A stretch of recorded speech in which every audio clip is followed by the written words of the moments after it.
मित्रहो, स्वप्न आणि वास्तव याची सांगड घालता आली पाहिजे. म्हणजे की माझं स्वप्न खूप काहीतरी मोठं आहे, परंतु मी त्याच्यासाठी काही प्रयत्नच करत नाही. म्हणजे आपली जी स्वप्न आहेत त्या दृष्टिकोनातून आपला आवाका, आपली क्षमता, आपण त्यासाठी किती कष्ट घेतोय, किती मेहनत घेतोय, आणि आपली सगळ्यात महत्वाची म्हणजे जिद्द काय आहे. त्याच्यामुळे नुसतं स्वप्न बघणं आणि त्याच्यासाठी प्रयत्नच न करणं हे काही बरोबर नाही. त्याच्यामुळे स्वप्न आणि वास्तव याची सांगड घालता आली पाहिजे. नाहीतर स्वप्न मेले की सगळं संपलंच.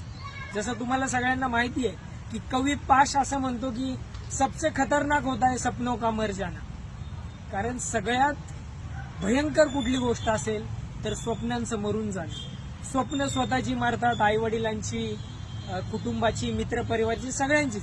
कोणाची न कोणाची जर स्वप्न मरत असतील तर मग आपला जो काय दैनंदिन सगळा गाडा आहे तो विचलित होऊ शकतो. त्याच्यामुळे स्वप्न आणि वास्तव या दोन्ही गोष्टींचं चिंतनपर सांगड घातली पाहिजे.